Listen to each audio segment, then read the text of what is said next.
And welcome, friends, to the Wednesday morning edition of the Grace Hour. We're broadcasting live here from our studios, which are located at the home of the Greater Grace World Outreach in Baltimore, Maryland. Thanks for joining us, friends. Great to have you with us on this Wednesday morning. And we want to remind you that as we begin our broadcast today, we will open the phone lines and you can join us during the broadcast. That's one of the unique opportunities that the Grace Hour affords its listeners. You can participate. You can weigh in, share your thoughts with us, whether it be a question or a comment. You can pick up the phone, dial one of these numbers, and join us on our broadcast. Here are the telephone numbers, 800-338-7060, which is a toll-free number throughout all of North America. And if you're joining us locally in the Baltimore area, you would dial 410-483-3700. And we welcome your calls, your comments, your questions. If you can't pick up the phone and join us, you'd like to weigh in, share your thoughts on the chat, you can do that if you're listening online. But we do want to thank you for joining us, and we do want to remind you not to forget to subscribe to the show on YouTube, Apple Podcast, Google Podcast, Spotify, and more, and let others know that you join in, perhaps you join us each and every day, Monday through Friday, at this time to participate and to sit back and enjoy what we offer here on the Grace Hour. This week, of course, we're talking about parenting. And the question is, are you up for it? Well, if you're a parent, I don't really think you have a choice. You have to be up for it. And you have to be willing to, again, make that investment in the lives of your children because Pastor Barry, by the way, my name is Pastor John Love. Joining me in the studio today, Pastor Barry Quirk.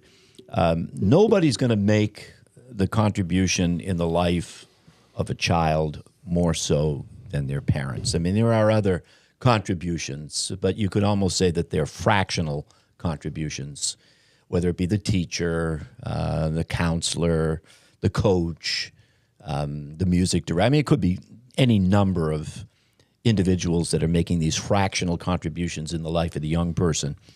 But nobody's going to make the investment or the contribution that the parents are going to make in the life of their child. Yeah, I would say that's 100% accurate. The upbringing of a child, and I remember those first day of my daughter was home, from the hospital, and holding her in my arms and saying, this is such an unbelievable miracle. It's amazing. What am I going to do for the next 18 years of this kid's life? And there really is a commitment in the beginning, especially the foundational commitment. And it is a huge sacrifice for the mom, especially, who is, tenderly taking care of the child in the beginning, despite her body and her emotions feeling like that should not be the case. And then for the longer run, the mom and dad or whoever is involved in that picture being able to invest in a child so that they can raise them up in the way that they should go, as we see in Proverbs 22:6, so that they won't depart from that way later on in life. And it is a fantastic commitment, and it is a full-time job. And yes, those other areas that are so important are fractional compared to the incredible investment that a parent is required. Tremendous responsibility. It is. To bring children into this world and then to raise them, as you said, in the nurture and admonition of the Lord. And I think that there's something to be said about that as we begin our broadcast today, that parents really have to make that decision that they're not just going to raise children, but they're going to rear them up in the nurture and the admonition of the Lord. They're going to be pouring something into them that's eternal, that's going to last longer than a lifetime. Yeah. It's going to carry them through into their next more real life, which is eternity with God. So, I mean, that's a great responsibility, and we have that responsibility. Now, oftentimes, we've talked to a lot of parents. We know a lot of parents. We could be those parents who have raised their children, and then maybe they see their children, move in a completely different direction. And, of course, it can be heartbreaking. They can wonder, what did they do wrong?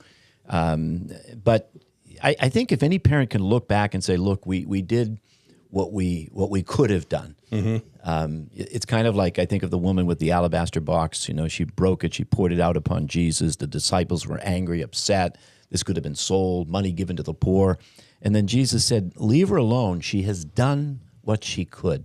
Yes. And I think that sometimes as parents, if we can say, look, I did what I could, we have to remember that even though they're our children, they're really God's children. Mm-hmm. And we have to be able to kind of, disassociate ourselves in that sense and say they really belong to God. In many cases, like we have here in our ministry, we have what we call a baby dedication, mm-hmm. where we just commit them to the Lord. And then as parents, we do the best that we can. And sometimes I think a lot of parents, as we said, they can condemn themselves, they can beat themselves up, they can say, we must not have done the best job that we could have, we should have done more. I mean, on and on. The questions, the doubts, the fears go. But we just have to commit them to God, don't we?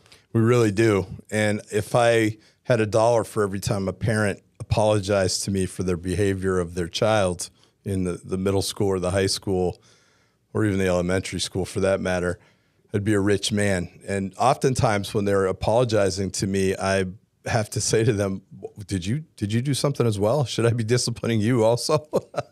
Because the reality of the picture is that they are doing what they can to invest in the child. The child's a child. And the difference between a child and adult is years of age, experience, the school of hard knocks, learning through our failures. But those are things that happen over time. And for a parent to apologize that their child hasn't arrived yet at the completion that's not a valid complaint, or apology. I say to them, you're doing the best you can, exactly as you just said. You're raising them in the Lord, and they're learning how to navigate through life. And this failure is actually a great teacher. Failure can be a teacher for many things. We learn how to do the right thing by, look at Thomas Edison. How many times did he mess up before he actually discovered electricity? Or how many, we consider some of our greatest sports heroes or people who have achieved things, and they are Babe Ruth, home run record. How many strikeouts did he have? Thousands and thousands and thousands, right? But he's recognized for his achievement. It takes a process to get there. One of the things I like about this principle when we think about the Apostle Paul, who faced antinomianism in his ministry, and of course we know that means against the law. And people could transfer that into a parenting situation and say, that I don't need to have strict coverage in their lives because, we're in a grace era and we don't need to have the law. That's the wrong approach. A disobedient child who has no correction is set up for failure later in life, so. It's a big topic, and obviously we're not going to get to cover it all in 40 minutes here today on the show, but I think it should set in motion in our hearts maybe the thought process of how could I approach this with God's mind instead of just settling into something and kind of going with the flow, but having a purpose and a plan in it. And also knowing that our kids could be strong-willed, and that's really the episode that we're talking about today is stretching your limits as a parent because of the possibility of strong-willed children and how do we approach them? Yeah. I mean, some parents, they raise passive children, and then other parents, they're called upon to raise strong-willed children. Yes. The thing that strikes me about just parenting in general is it really doesn't matter, how well they start out. Mm-hmm. I mean, isn't that the case? I mean, recently, I think it was just last weekend, you had the running of the New York City Marathon. And you've got thousands and thousands and thousands of people gathered at the starting point. And they look good and they look fresh. And they've got all the right clothing and the running gear and everything. And they're very impressive looking, Mm-hmm. Some of them are outrageous and they're just in it for the fun of it. But others they're runners, they're serious, they've trained, they've prepared. But starting out good it's good if you're able to, but isn't it all about finishing well? Absolutely. And I think, the final chapters in many of children's lives are yet to be determined, yet to be written. And I think that we just have to kind of, believe God and trust God for their futures, because if you're able to make, the right investment. And I think, Pastor Barry, wouldn't you say this too? Because I know that we grew up in the ministry, and we, whether it was purposely done or it was not purposely done, there were always families that were kind of presented before us as, here's your ideal family. Yeah. Here's your ideal children. This is what you want your family to look like, only to watch those families fall apart in the future. Yeah.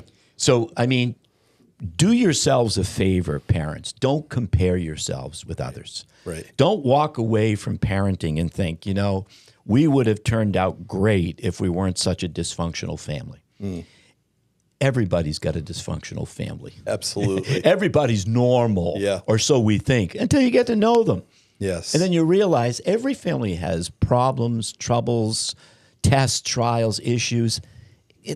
This is right across the board. So, do yourself a big favor and don't compare yourself to other families. Right. Because you don't walk in their shoes and they don't walk in your shoes. And the dynamics are going to be completely different from one family to the next. Yeah, we all have our flaws. There's no question about it. And actually, we take steps in raising our children to try to have the impact that God would desire of us. The fact of the matter is, and from our background in ministry and in the school, we can tell you that not all children are the same.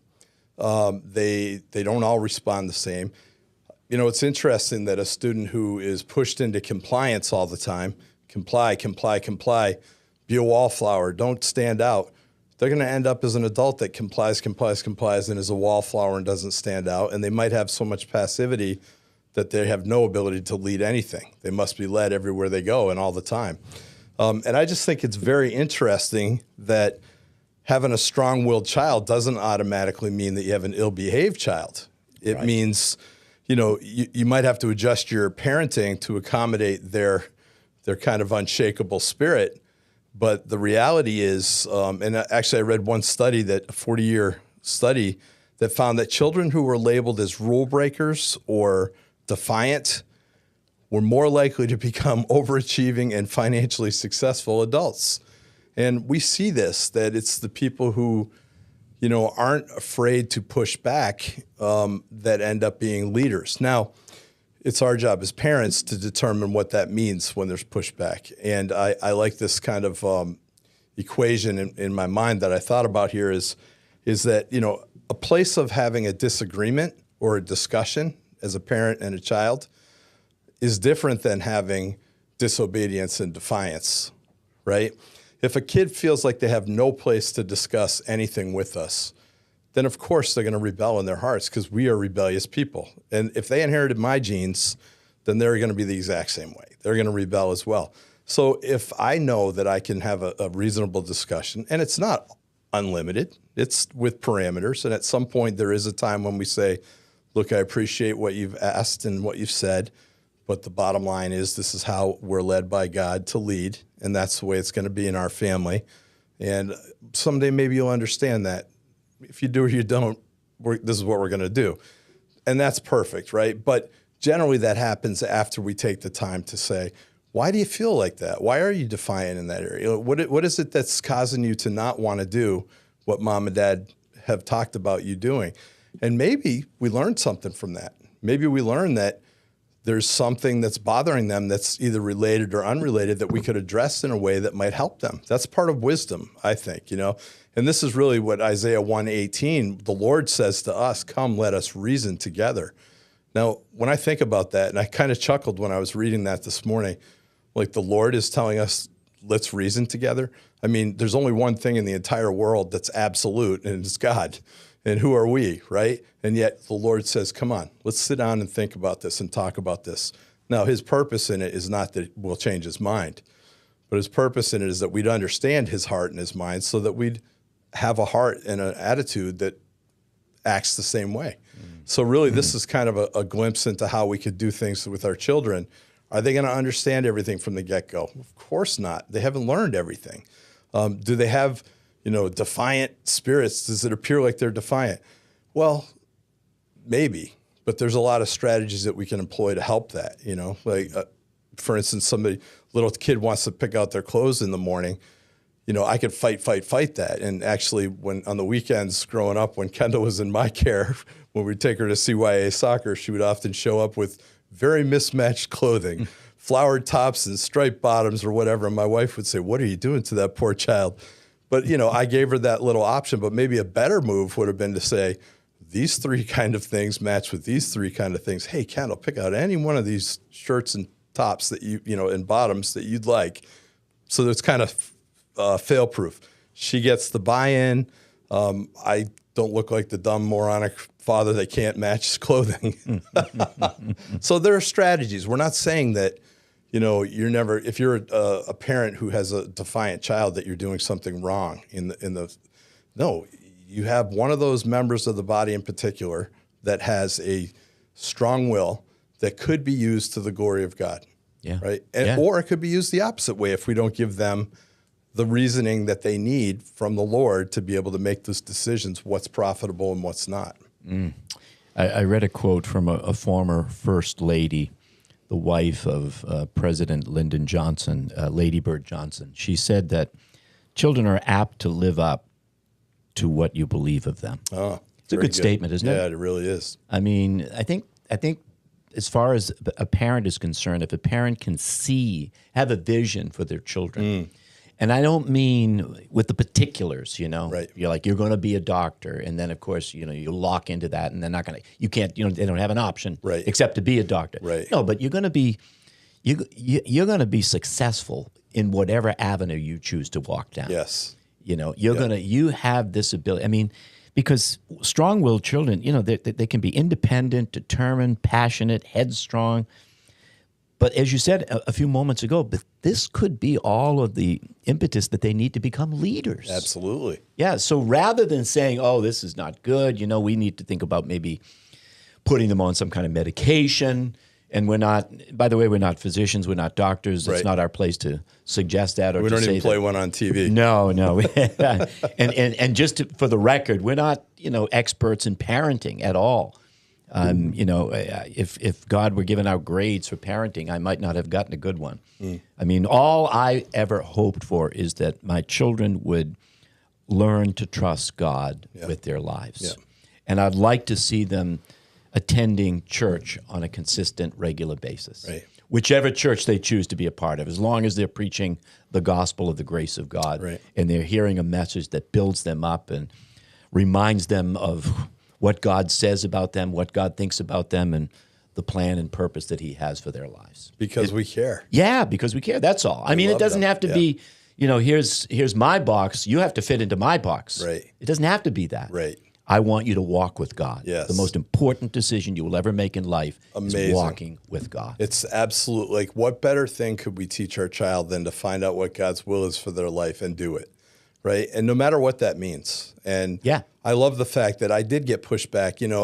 My daughter growing up, and I'm sorry to keep using her, and she'll let me know if she hears this, but she had a thought process that she wanted to do something career-wise, and it's going to be demanding. And I tried to throw ice water on it many occasions just so that there was a reality involved, that this wasn't just excitement or, drawn to something, but that it was actually, I have a conviction about this and this is what I'm going to do. And when she finally voiced that to me and said, "Look, Dad, I really believe this is God's will for my life," I jumped on board wholeheartedly. What can I do to help you? Because I wanted that to be the case.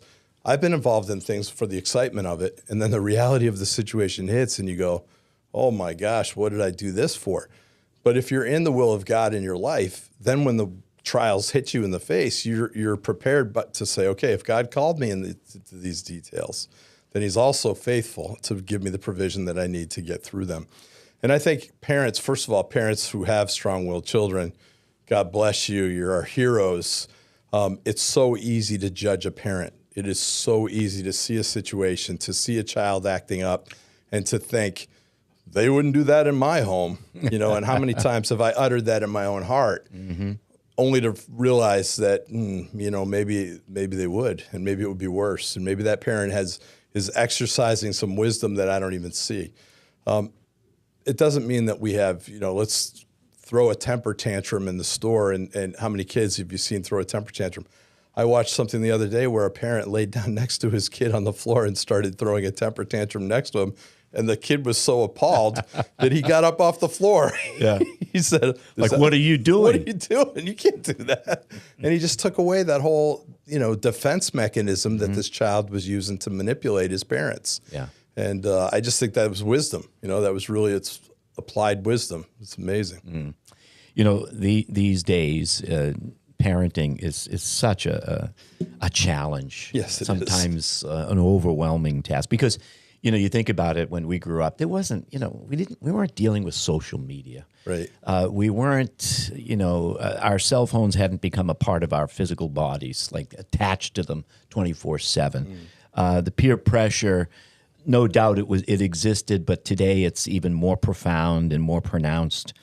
You have young people with poor self-images because they can't come to grips with just finding out who God says they are and deriving an identity from Him, so they start to look among their peers to find out who they are. There's so many challenges that young people face today. So I like the way James Dobson described it when he's talking about adolescence.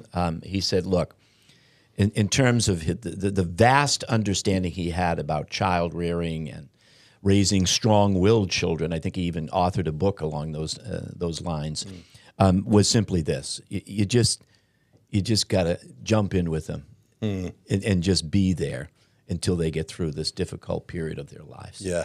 That's it. Yes. You just jump right in the foxhole, so to speak, with them and say, I'll be with you until we get through this together. Yeah, actually, people are afraid to be empathetic of their kids in those situations.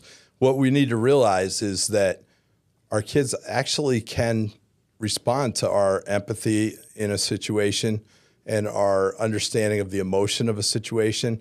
Like when a parent sees a reaction, he has one of two ways he could deal with that. He could try to shut it down by the might of his hand, which oftentimes just produces deeper rebellion in the heart, even if he gets the response he wants immediately.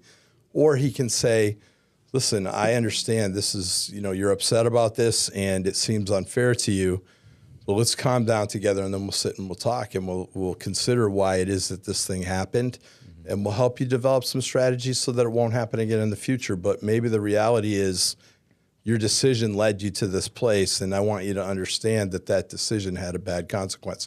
And some things that I've read about child rearing have talked about how kids who are strong-willed will bump up against decisions and actually test those decisions repetitively to see if there's a different response. And ultimately, when they find out there really is not a good response to this situation, they reasonably think through it and they say, I don't want to go down that road again. I've been there enough. I've been shocked by that button. I'm not going to keep pressing it. But it takes time. It takes time. And the thought about, well, how much time do you take and how patient should you be and how do you exhibit the fruit of the Spirit in your parenting skills with strong-willed parents, and I would say strong-willed children. I would say the same way we exhibit the fruit of Spirit in any way in our life. We wait upon God. We don't discipline in anger, right? It's so easy for me to want to just deal with a situation immediately, and I really am thankful I've employed this kind of strategy where, as a parent or as a principal of a school, I get parent feedback. And oftentimes it's incomplete in its scope. Maybe they have a very strong one-sided opinion because they've seen it through the eyes of their children. And I want to just enlighten them on all the situation immediately, and I type out my response, and then I put it in my outbox. And then I come back the next morning and I reread it. And when I've reread it, I go, oh my gosh, I was so reactionary. There's way too much emotion. There's unnecessary. These are people that already know our hearts and trust us, and maybe they were upset in the moment, and God spares us from giving some kind of interaction that would be harmful. Yeah. And so when we're disciplining our kids, one expert I read said, have the parent take a timeout. Yeah. Like it's easy to say, you need a timeout for the kid. And they do. Maybe they do. You need to sit and think about your actions. But in the meantime, how about if I'm quiet and I'm thinking with God and saying, what's the real issue here? I saw the response. I saw the acting out. And I could try to address the behavior. But if I'm not addressing the heart, then what am I even wasting my time doing? Yeah. And real change, as we know, Pastor Love, happens from the inside out and not from the outside in. Yeah. We can't behaviorally construct a child into, having a heart attitude difference. A pig outside of the mud is still a pig, and it'll go right back into the mud if we let him go. Yeah. So true. And I think something needs to be said too. When we think when we were younger and we were raising children when they were younger, we have to realize too that they were experiencing a learning curve, but so weren't we. Of course. Right? Yeah. I mean, we never.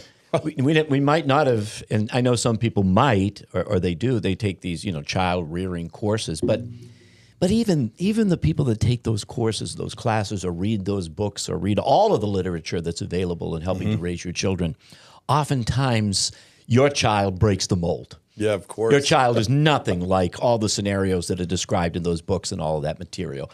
And so you're left like, well, what am I going to do? Well, you're going to trust God. You're going to learn to lean upon God as you raise your children. And like you said, maybe the adults, the parents themselves need to take those time outs and say, let me think this through. Yeah. Let me really consider what I'm going to say or how am I going to approach this situation with my strong-willed child. Yeah. Because as you said, if you're dealing with symptoms, there's no end to that. There isn't. You want to get to the root of the problem. Right. And if I'm waiting on the Lord, then my strength is renewed. If I'm operating quickly in the energy of the flesh, then I'm zapped. I don't even have anything to offer my kid. And I'm operating in frustration and anger just like they are. But we're the adults in the situation. Sometimes we have to remind ourselves. And I do recall having a spat with my daughter once again. When she was about 3 years old, she wanted me to cook her eggs in the morning, and I made her eggs, but it wasn't what she had in her mind because Mom probably made her something different. And when I brought her the eggs, she was like, I don't want that. And it was like, oh, no, you're eating that. I cooked it. And I had this 5-minute battle with her over it before I realized, wait a minute, hold on.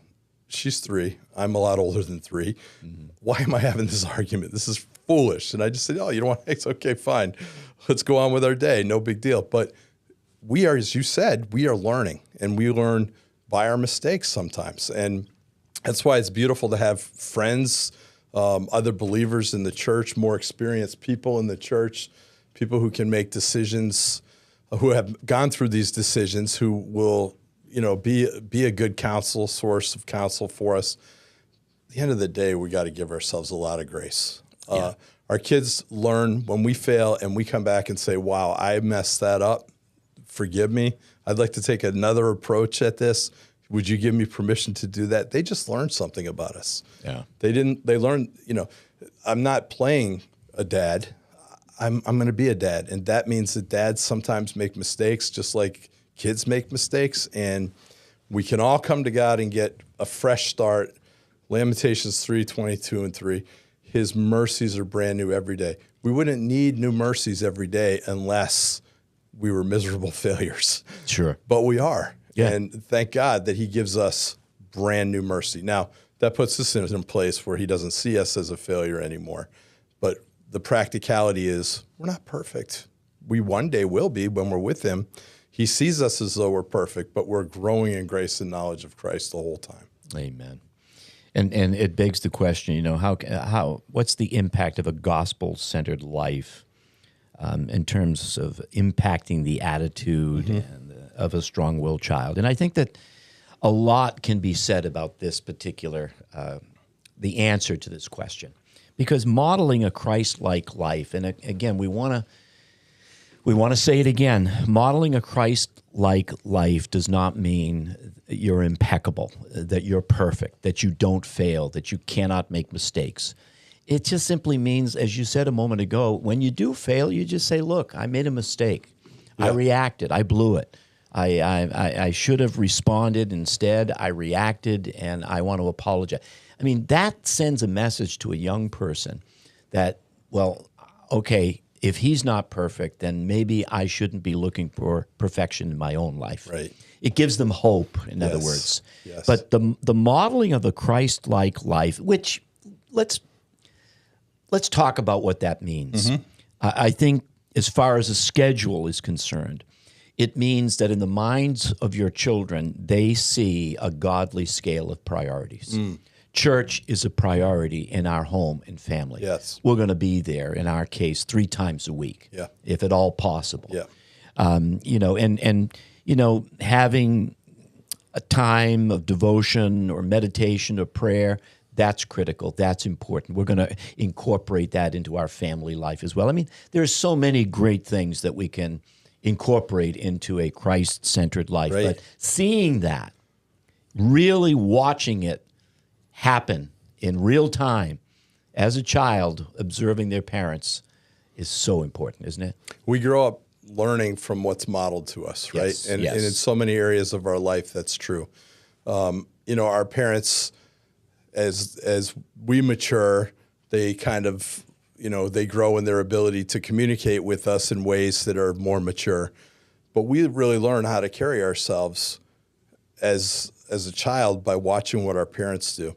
And along those lines, one of the most beautiful parts of that is that to create a gospel culture in your family really means that I would say your worth is not dependent upon your performance. Just like the gospel says to us that it's the blood of Christ, it's the perfection that he provides for us that God views us in, right? He doesn't see us after our failures any longer. And our child needs to know that when they fail, that doesn't make them a failure, It's an event, and we've talked about this many times, but how about a parent that sees their child and says, sure, they failed in this area, but that just means they need more instruction in that area, right? Like they just need, they've never been down this road before. I get little second and third graders and they come in and they're upset because they did something wrong or didn't understand the lesson, and I say to them, how many times have you been a third grader? They're like, oh, this is the first time. I'm like, well, congratulations, you're learning then, right? Mm-hmm. At the end of the year, you'll have completed third grade, but for right now, you have not completed third grade. And in our lives, when we blow it, God doesn't say, you're no longer useful to me. He says, I'm going to teach you a lesson even in your failure. And it might be that you know my love even greater because of something outside of your own good judgment or even ability, right? That we couldn't help. We fall all over ourselves. We fail. And then God says, look, I have a better way. Let me show you that better way. In the meantime, I love you, right? Yeah. And this is, if we can be a parent that says to our kids, your worth is not based on your performance. It's based on my love. Mm-hmm. And yes, I'm going to help you with your performance because it's a reflection of who you are in your heart, the convictions that you have in your heart. That's important.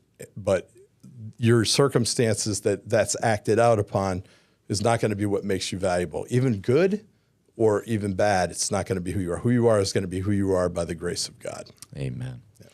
Well, friends, you can join us. We'd love to hear what your thoughts are about this theme and subject. And maybe if some of you, our listeners, raised strong-willed children, and some of you might say, yeah, but I don't want to talk about it.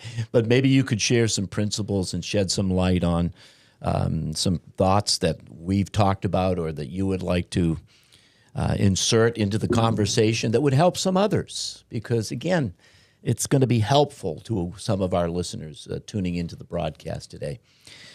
You can join us live. Pick up a phone. 800-338-7060 is the toll-free number in all of North America. And locally here in the Baltimore area, you could join us at 410-483-3700. I have a question for you, Pastor Love. Okay. Do you think Jesus was a strong-willed child? That's a tough one because when you're talking about Jesus, even as a child, you got to keep in mind that he was God. Yeah. Well, yeah. But, I mean, he grew, the Bible tells us that he grew in wisdom and knowledge and in stature and in favor with God and man. Yeah. I think that he submitted to his parents' authority while he was under their under their rule, under their roof, so to speak.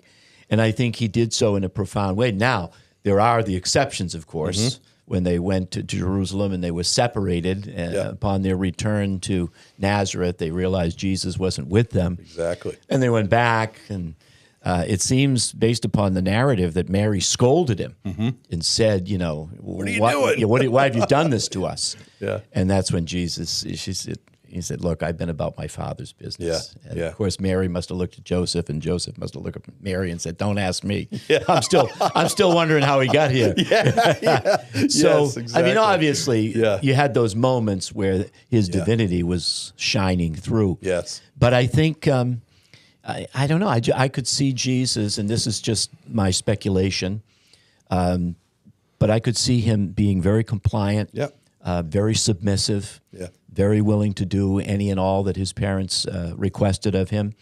Then, of course, in his divinity, moving in his direction and what he knew was the will of God for his life. So I would say he was probably quite a child to raise. Yeah, exactly. I mean, I feel bad. Part of me thinks, Mary, was there ever a time that you I don't know whether to give him milk or praise? Yeah, I know. Right? I can't figure out which one to do. Very. And actually, you answered that question impeccably.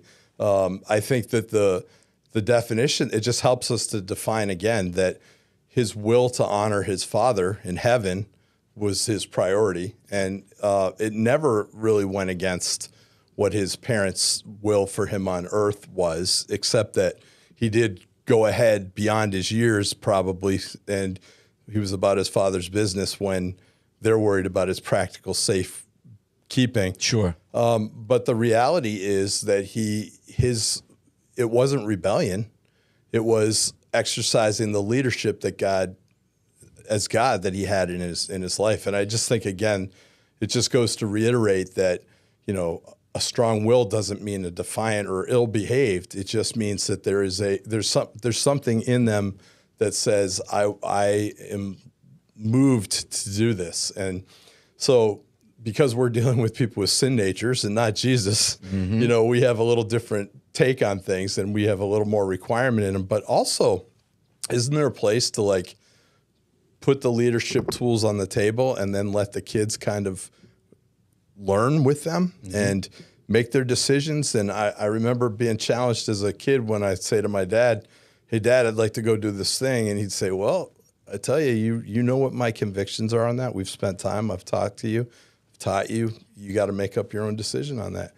And that was the worst because I couldn't just say, I'm rebelling and going anyways.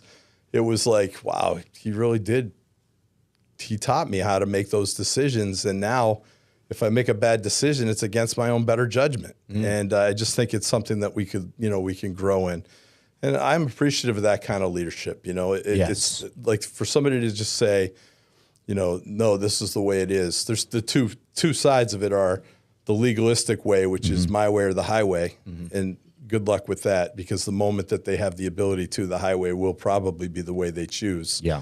Or the other side is the antinomian way, which says there's no law, there's no rule, you're free to do whatever, there's no guidance, it's all grace, which will also just lead to lasciviousness, right? Yeah, of course. So what do? Well, we're led by the Spirit. We are the full counsel of God is present in our development of our children. And we want to make decisions that are, God's convictions with God's grace understood in the situation, that here's what I want for you. This is the way I have for you. Walk you in it. But when you don't, I'm going to be there to help you pick up, dust your feet off, and get right back up and go, right? We learn how to ride the bicycle. We fall off the bicycle. It doesn't say, you loser, you're never getting back on that bicycle. He helps us, puts a Band-Aid on our knee and says, let's get back on the bicycle. By the way, this time don't stop pedaling when you slow down, right? Yeah. Oh, yeah. Beautiful. Yeah, and I think when you confront that question of is it going to be legalism or grace, that's not a fair question, because you have to have boundaries. Yes. You have to have what Pastor Stevens used to refer to as norms and standards, because that's only helping your child because they're never going to move forward into their futures Right. without boundaries and norms and standards, right? I mean, you're going to find that in the workplace. You're going to find that in the college classroom. You're going to find out that there's responsibility everywhere you go in life. And you're going to have to submit to authority, whether it's your boss at the workplace or the military commander, in your ranks. Yeah, right on. So it's present. So again, if it's just like you said, if it's just pure legalism, rules without a relationship always leads to rebellion. Yep, exactly. You've got to have a relationship with your children. Yes. Keep the norms, keep the standards, talk about the boundaries, absolutely. But don't make these hard, fast rules. If you break them, then it's over. Yeah. Because that's only going to force them into a rebellious spirit. Absolutely. It really is. And also, it punishes you for having to do something that's not even in your heart to do it. Yeah. And, what are some practical things, Pestle, that a parent could do while implementing these things? Because it's a process. And sometimes the Spirit of God ministers something to us. I can approach this in this direction. Why don't you do it this way?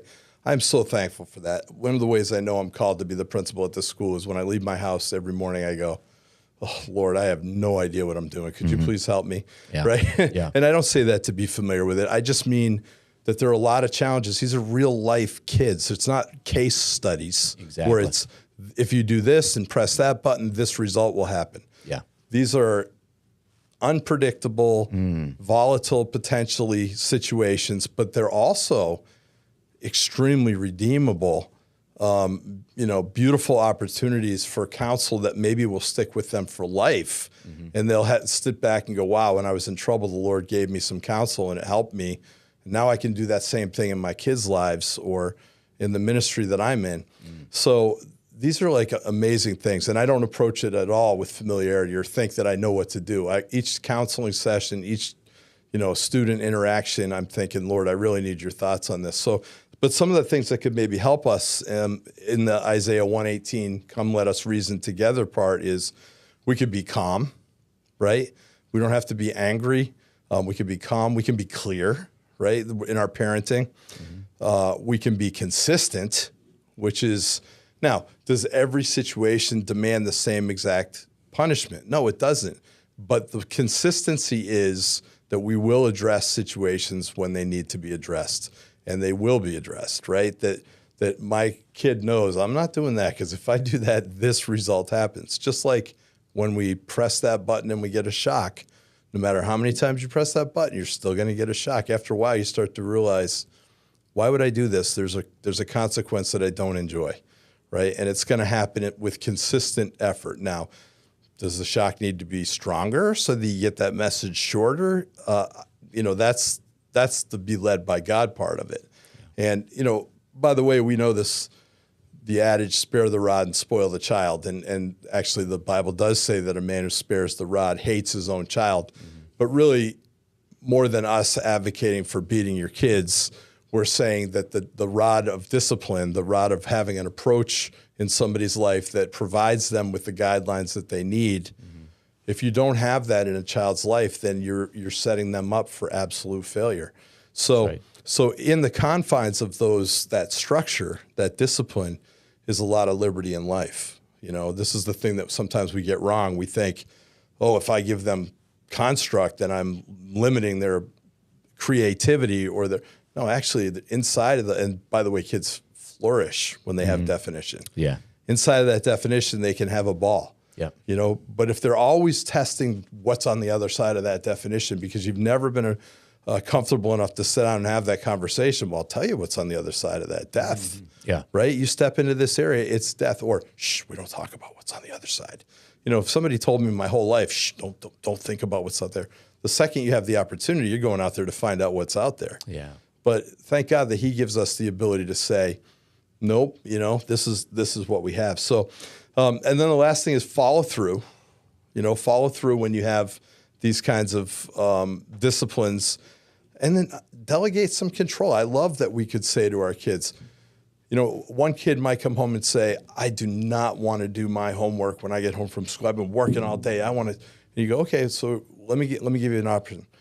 would you like to do it when you get home from school? You can go change, have a snack, do your homework now, or do you want to wait until you eat dinner, and then right after dinner we'll set you up at your desk? Which one would you prefer to do? Right? And give them some input in it. Now, if they don't do well in one of those two things, and you've had a few times where they've made that decision, then the next step is to sit down with them and go, okay, let's think this through. How enjoyable was it when you did it after dinner? How enjoyable was it when you did it before dinner? If you deferred and then you couldn't play with your friends, or you couldn't, watch that sporting event or whatever it is, did that work out well for you? Like there's a form of evaluating and helping them through it. And These are just things we learn. And we teach and we reinforce with empathy and humility, right? Yeah. Like, hey, listen, I know you're not feeling well, but what would be the most glorious thing to God? How could we do things that would be in a way that would glorify God? These are important lessons. Yeah, and these are important questions to ask, but the whole nature of asking the questions and talking to children this way is to make the investment of a relationship. Yes. And I remember, when we were going to Bible college, we were working at the Avalon School, and we were working with severely emotionally disturbed young men and women. Yes. And they were in this group home, and it was very challenging, but the most rewarding part of it was when we just didn't fulfill our 8 hours of work for 8 hours pay. In other words, we weren't just babysitting them. We developed a relationship with some of these young people. Yeah. And in some instances, some of these young people actually physically harmed themselves. But when we had the opportunity, we would say, why do you do that? In other words, we wanted to develop relationship with these children. That was the best part of working there as a child care worker. Yeah. You were developing a relationship with them. Beautiful. You weren't just working to get your paycheck. You cared, you loved, you invested. It's the same thing with children. Yeah. When we have that mentality and we say, look, we're going to have a relationship, not just rules and regulations, but a relationship. It makes all the difference in the world. Absolutely. Can you imagine being a youth pastor because it's well-paying, or it's stress-free, or and I would say the same. I going to my job, I do not think of it at all as a job. Yeah. I never look at it that way. Yes, I have accountability to authority here. I have to register a certain amount of hours. That's not a problem. But I'm just saying, like, when we have in our minds that we're fulfilling the call of God for our lives, which is to be the stewards of instruction over kids that's going to help them in our ministry for years to come. Yeah. Oh my gosh, what a possibility, what an opportunity. And the people that do those kinds of things, to parents that have to deal with strong-willed children, to teachers that have to deal with strong-willed children, to youth pastors that have to deal with strong-willed children. Yeah. Keep the faith, keep fighting, keep the consistent instruction. And a lot of these kids in their older age, when they are more successful in lives, look back and go, wow, there were some patient people in my life. Yeah. To God be the glory. I want to lead like them. Amen. And as we said earlier, the essence of James Dobson's wisdom in terms of making a difference in the lives of children is, he said, just get them through it. Yes. Yeah. That's the great goal. Yeah. Friends, thanks so much for joining us. We've run out of time, but we certainly appreciate you tuning in and listening today. We'll be back tomorrow for the Thursday edition of the Grace Hour. We hope you'll join us then. Don't forget to subscribe to the show on YouTube, Apple Podcasts, Google Podcasts, Spotify, and more. Until tomorrow at the same time, have a great day.